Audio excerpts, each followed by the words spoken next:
Welcome back to the Swing State. Today we're going to be talking about one of the few issues in American politics where almost everyone actually agrees. Members of Congress probably shouldn't be able to trade individual stocks while they're writing the laws that affect those companies. Last week, the House passed the first congressional stock trading restriction ever to make it through that chamber. But despite the name, it isn't a full ban. Instead, it builds on the existing Stock Act that requires lawmakers to disclose their trades but lets them buy and sell individual stocks. The new bill would stop members of Congress, their spouses, and dependent children from buying new individual stocks going forward. It does not stop the president or the vice president from doing so. They can still keep the stocks they already own and they can still sell them. At the same time, there's another bipartisan proposal sitting in Congress that goes much further, requiring lawmakers to either divest their individual stock holdings entirely or place them into qualified blind trusts. That bill, even though it was put onto the floor in September of 2025,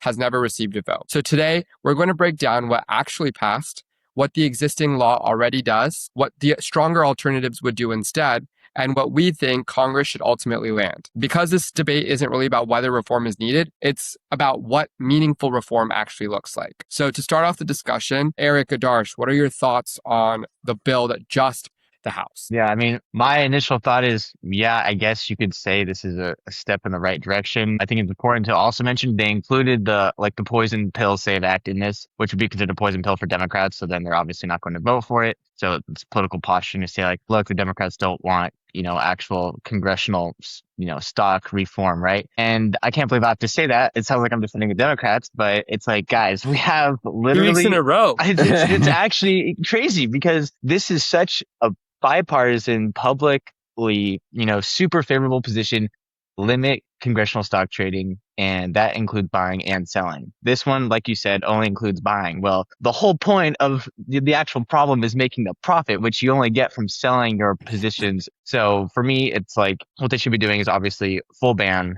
on buying and selling stocks. And I would even say, commodities, futures contracts, really any type of security that could be publicly traded, and full divestment into a blind trust within 90 days, which I believe the Restore Faith in Congress Act does, which is the bipartisan one. And honestly, I would say even, go forward, move this to the executive branch, the vice presidency, even the judiciary. For me, we're supposed to be the party of, national populism. This is part of that. This means limiting government's power. And I can't think of a better way of draining the swamp than limiting their power to make money. So for me, this is not far enough. And we need to push our members of Congress to actually go the full 100 yards and fully ban this buying and selling for all branches of government. A fun fact before Darsh, says his piece is Trump made 21,000 plus trades in 2025. So the exemption, the carve out that exists, was very intentional and definitely, something interesting to keep in mind. But Adarsh? Yeah, I mean, I think, Eric, you put it well, right? I think this act is definitely a great step in the right direction. The core idea here is right. You're starting to target individual securities, and that's, the most important thing that it should be targeting. I also think it's smart how the bill uses, the way that they define security is they're using the broader Securities Exchange Act. So it's like considering future proofing the rules as well. One thing that was interesting to me is the fact that, and I didn't know this until I was looking into this, was the fact that the penalty with the old Stock Act, like the fine for a first time penalty for late disclosure was like $200. So the fact that there's an actual civil penalty now, that's a big improvement. If you actually want to deter the behavior, you need to have some sort of punishment that's more than the upside here, because $200 fine when you're talking about thousands of dollars or millions of dollars in some of these cases is not a lot. And I also think what's important to understand here is I think this bill is not trying to ban every possible investment structure, right? I think it does carve out broadly diversified vehicles like ETFs and mutual funds. And in theory, I guess that kind of makes sense because you don't want to treat some sort of retirement style investment the same as a single individual stock.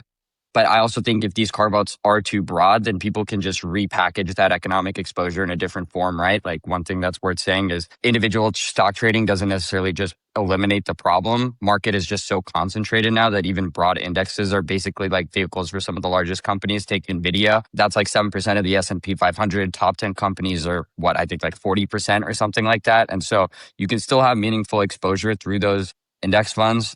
So I think, the conversation really also just needs to be honest and transparent about how much of that economic upside still leaks through some of these carve outs that are in the bill. That's why you need the blind trust, because the whole point, it's we want to avoid the apparent or actual conflict of interest that comes with regulating these industries. And like I said, this isn't just for Congress, this is for the executive branch, which, creates entire directives that affect all of these sectors, and the judiciary, which hears cases on, like, for example, like antitrust suits. So it's you have information. Obviously, the Stock Act doesn't go far enough, codifies that it's illegal to make trades based off insider information. But if this was wasn't a problem, then we wouldn't see members of Congress who are quadrupling and 10xing their net worth based off of a salary that literally does not make any sense. It's not possible without any other form of business, which they don't have. So it's like, for me, I'm thinking, if I'm President Trump and I really want to solidify my legacy, this is the way to do it. This is actual meaningful reform, which would curb the power of government, which is, as conservatives, which is what we should be. That's what we were for, right? Limited government. We shouldn't be having politicians be going into their elected position thinking, I'm going to make a profit. It should be, no, you should be doing this without any incentive of profit at all. And to me, this is the only way to do it, right? The Stock Act doesn't go far enough. The various code of ethics that subjugate the executive branch don't go far enough. So for me, I don't know. I mean, we do know why. Obviously, they're not going to push it on the executive branch, because that was the president would not like that at the moment. So I would tell him, we should be reevaluating that position, because this could be a really, really, really great reform that a majority of Americans really support. So, like I said, I guess it's fine, but it's not going to pass the Senate anyway. So we're going to be back to square one. Yeah, I think that's something to keep in mind, that even though it did pass the House, it's, again, posturing. It's not going to pass the Senate. And the primary reason why it's not going to pass the Senate is because of the poison pill of the SAVE Act regulations that are kind of put inside there. There's just no way that a large contingent of Democrats are going to vote for that, because it really, as we've talked about in the past 3 episodes as well, is a really large pain point for Democrats in the House and the Senate. One thing I wanted to do is kind of walk through a little bit of the history of the congressional stock trading and what has gone on over the past 20 or so years. So in 2004, a University of Washington study finds U.S. senator stock portfolios beat the market by 85 basis points a month. And that's from 1993 to 1998 data. So that's the first hard evidence of a significant pattern. And then in 2006, that's when the Stock Act kind of was introduced by 2 reps, Louis Slaughter, a Democrat from New York, and Brian Baird, a Democrat from Washington.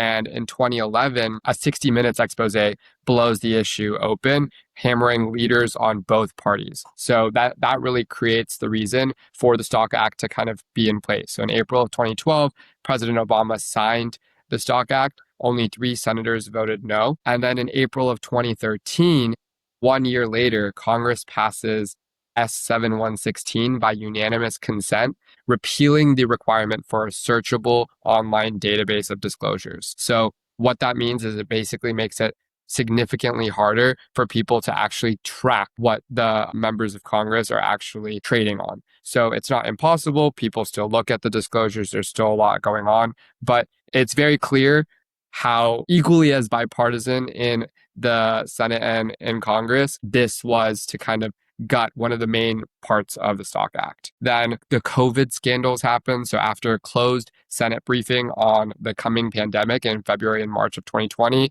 senators including Kelly Loeffler, Jim Inhofe, Dianne Feinstein sell off a significant amount of stock. In fact, dozens of members trade a total of $150 million total, okay, in stock. It's nothing. That's when a deal, huh? And that's nothing. They're totally innocent.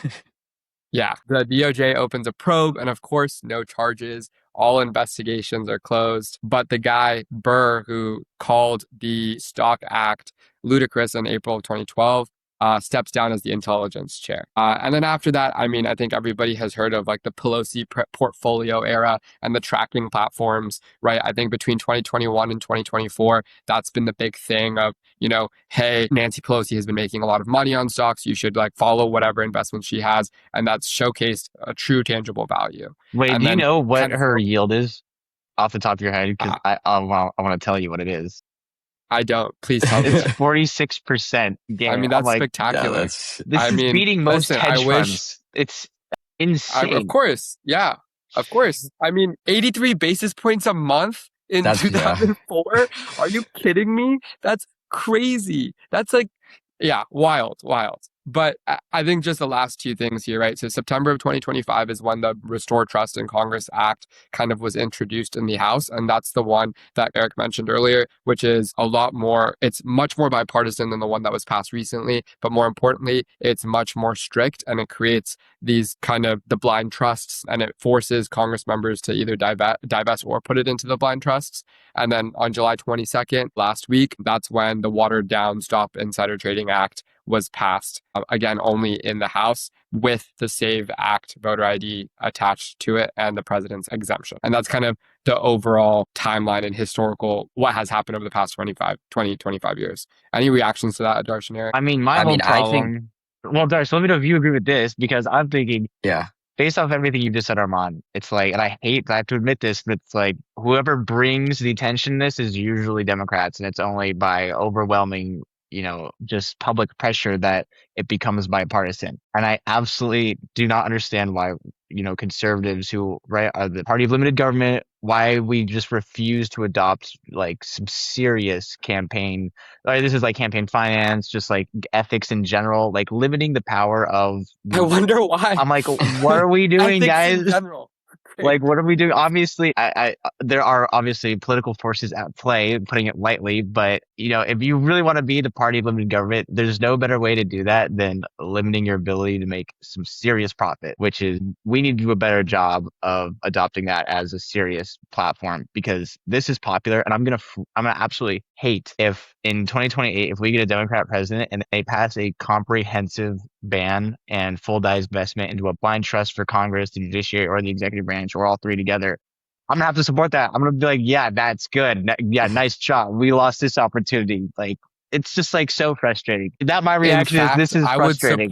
In fact, I'd support increased salaries for members of Congress if that's like more of an incentive to get them to not do investing or trading like this, because I think it's just much more ethical. And sure, they do deserve to have more income, but I think that it's just not ethical way of doing this, I mean, I think my deeper issue, honestly, even with this act, was just like the language in terms of like even enforcing it is pretty vague. I'm pretty sure that's just left with the Congress's ethical office. And so you're basically saying that the institution that is supposed to be regulated is also inherently doing the regulating. And so I feel like there's conflicts of interest there as well. And so the other thing is, like, one reform that I honestly think is worth seriously considering is giving the SEC kind of clearer jurisdiction over public officials. I think that the issue right now is with the way that MNPI is defined is it needs to be like a clear transfer of information. And I think that the way that lawmakers are getting information is completely different because they're just like part of hearings, briefings, just doing committee work. That honestly does affect the market, but it's not like as a clear-cut way. There just isn't a clear-cut way for the SEC to go after them like that. And so I think that, what makes the SEC really attractive here is they already live in the securities law world, right? They have the investigative infrastructure. They have enforcement staff. They have the expertise to even handle these issues in a way that honestly Congress might not even be able to do themselves. And so I honestly feel like if you want like real deterrence, then having some sort of framework where the SEC is involved is actually not a bad idea. And I feel like this works even in like financial markets. Like if you're a banker and you have access to MNPI or you work in certain sectors, those are like way heavier regulations. And it's not just on purchasing stock, it's also on trading, right? And so I think that's an avenue that should definitely be considered. Why would we ever have the SEC fight the legislative branch when we could just ban the legislative branch from having securities in the first place? Well, because you still need a way to enforce it, right? No. How are you going to enforce it? You don't can't need just to enforce it. even if you tell ban them it, you cannot, you have to divest into a blind trust and you can't hold any other securities. I think Like, the court of public opinion would also be to enforce. Yeah, I agree. I don't think you necessarily need to enforce it because it's something that everybody has to do. Yeah, it's like new orientation when they go to Congress. It's like, this is what you have to do. Congressional members, yeah, even along the same sides, would also be against other congressional members doing it because then they're like, oh, we're getting gypped. Like I could be doing this, but. So I think there's also a level of that as well. Like, you understand, like, full divestment would be like, you don't have any access and you don't even know what your trustee is investing in. Like, they have literally no idea. And so But for as long what, as they're you're in just doing Congress, that based off of like a self-disclosure? Like everybody just submits a form and that's it? Like how are you tracking that? That's what I'm trying to understand. You need some sort of agency to actually track it and not just like your internal like ethics team, because okay, that's but like, okay, how are they going to do that? so I'm Well, so doesn't the IRS yeah. track trades and everything? So wouldn't the No, IRS that's also be the responsible for SEC. that? That's the SEC. The SEC is the one who's like actually involved in this. The IRS, they get like tax forms at the end of the year, and that's still Right, like but those like are all of your. They it would know isn't all of your also brokerage accounts, though. That's the point. Yeah, They the are they have aware of ethics all access of to office everything. yeah, because they would just get the forms from the IRS. Because that's at like the end saying of the year. because even if you At had the end of the SEC year. enforcement, what if they were like, oh, I've disclosed everything. The SEC, it's the IRS that has the tax forms that actually proves that. So I'm saying Yeah, you but don't I really need think the at the SEC to do what? To like treat well, them I like this is just like Wolf of Wall Street. Like what? You just have Like them I think divest. You know? it's not, I just don't think it's as simple as that, is what I'm saying. You're basically, I think, just relying on people who don't really know anything about the market, really, or they're going to be the ones who are enforcing these laws, right? And so I think at the end of the day, even if you ban trade, there has to be a way to track that account, which clearly the way that they do it now is just based off of self-disclosure. Like that's how you do it. So it's not like there's no like technological system, I don't think, that tracks the trades of every congressional person or public official by the But they government. have to. Yeah, but they have to. They're required by law to submit it 45 days before or 45 days after their trade, right? And so in this situation, if they're divesting, one, there's probably going to be in that contract like an amount of time before they have to divest, or two, if they put everything into a blind trust, year over year, they're going to have to submit whatever their blind trust is into, their IRS documentation or whatnot, and that'll be that will be the way for them to self-disclose. Now, I get what you're saying. People can self-disclose incorrect information or not disclose at all, but I think at the end of the day, we're in a time where the court of public opinion, the journalists, the people that are around Washington are going to be monitoring this really, really largely because one, it's going to affect future elections, right? Future election cycles. And two, it's a, it's going to be a big scandal. So that's even something that people want to be looking at. So I don't disagree that it doesn't hurt to have the SEC be a regulator here. I also think that the SEC has a limited amount of budget, and I'd rather them be regulating, large corporations and Well, the thing is, have the SEC press that can't now do are, anything right now. The SEC yeah, can't do anything, right? exactly. That's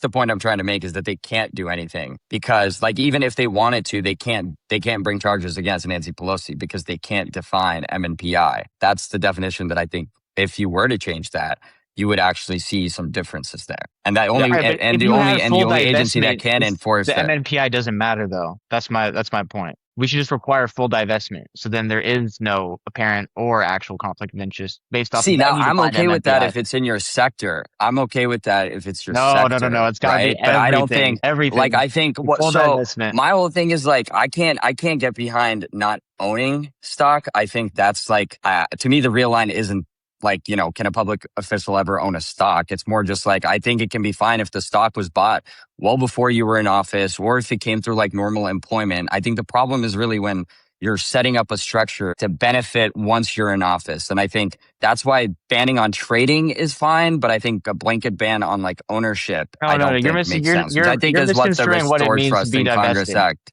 You're misconstruing what it says. means to be divested. When you go to Congress, you're prohibited from buying and selling new stocks, but you're also required to place all of your existing assets into a blind trust that will be managed for the time that you're in Congress for. And so the whole point is the trustee is able to work with that portfolio and select assets and different commodities and securities how they want, but you are unaware of any trades that are going on with your blind trust. So they still have the assets.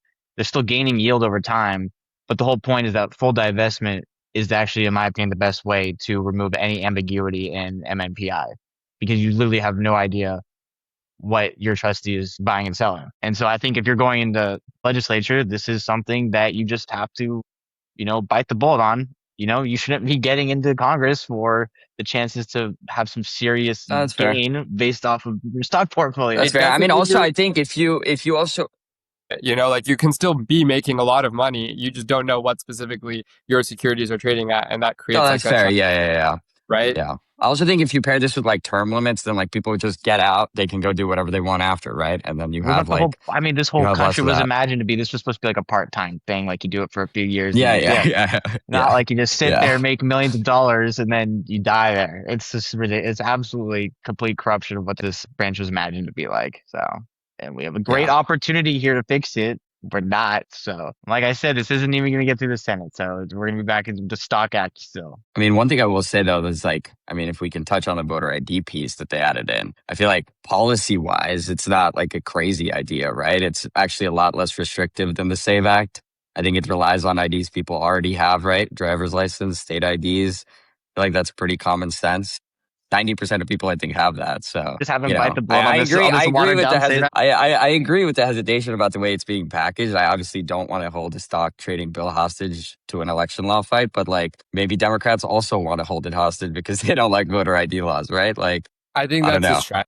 I think that's a stretch. I think that's a huge stretch. I think But I there's feel like two voter things ID here. part is like it is way more moderate than the SAVE Act, and I feel like Yeah, and voters that's across fine. both party lines do support that. I agree with the packaging of it, but like It's policy wise, it's sound. I don't know about sound, but I think that like it's the thing we have to keep in mind is again we're conflating two different things. Half the people 100%. won't even know the only reason why they put this in this bill is because they knew Democrats wouldn't. Both the Republicans knew Democrats wouldn't be okay Well, it with gives them an this, out and politically. Yeah, it it gives them gives an them out an out. politically for It sure. gives Yeah, yeah, yeah. everybody an 100%. out, right? 100%. And so you're in a situation where there is already a bill that has been ready and has significant bipartisan support that isn't even being allowed to be put down on the floor for a vote that would probably pass both chambers, you know?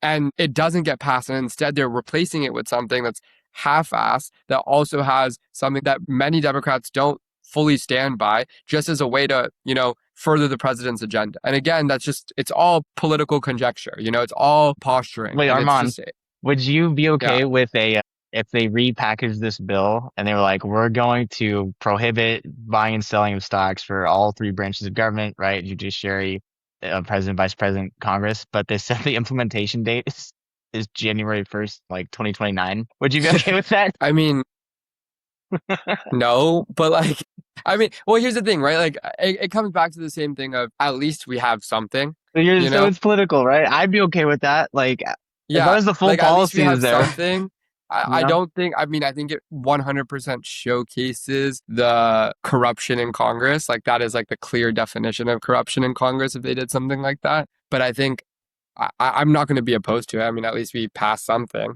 you know? Okay. Yeah, I'm just because I know some people would be like, we have to target this towards President Trump. And I'm thinking, look, I get it where you would be mad that it's not Dude, specifically this guy's targeting the executive branch, but if we can get it, Wait, with an implementation date that's like 3 years down the line, can we be okay with that? Can we I just don't accept care that? about Trump, dude. He's on his way out. Like he's on his way out of like everything, all things. And so like I'm very like not worried about him and what he's got going What on. about his It's third more about term? it's more about keeping Congress as a whole, keeping the country and our public officials as a whole accountable for what they said that they wanted to do, which is take care of the country and not put themselves first. And so I think it's something that we need to do regardless of, Yeah. who's in Well, there office. there is literally I can't think of a single reasonable argument of why we should why we should even let this continue to go on. I remember Pelosi was like, "Oh, it's the free market." It's like, well, is it the free market? Because that assumes that the public is accessing the same information you have, which is just completely BS. So there's no good argument in my opinion. And like I said, this should just be like a trade-off that you're willing to make when you come be an elected member of Congress. So yeah, like I think that's fair. we need to get it done. So I guess we'll see how it goes in the Senate, but doesn't look like it's gonna be well, a we good one shouldn't there. even have non-single issue bills. Like I know some state governments prohibit that as the fact that that's the thing the federal government is. I hate that too. So that can be a I topic for another agree. day. I think that's I absolutely agree. ridiculous. Well, I think that covers it. The stock banning conversation in Congress is clearly something that's top of mind for most Americans. Like we said early on, 86% of Americans support this bill or support a level of restriction on Congress. And as you can see, all three of us, surprisingly, Sure. can agree about the fact that Congress does need restrictions on stock trading. I think all three of us also agree that what was passed on July 22nd isn't enough, and there should be significantly more reform and significantly more restrictions for Congress members. And so let's kind of see how this bill goes through the Senate, whether or not it passes. Most likely it won't. And what's to come, especially as we enter the midterm election cycle, and see how Congress members actually talk about stock trading and the stock trading plan. With that, hope you enjoyed, and see you all next week. That was the Swing State.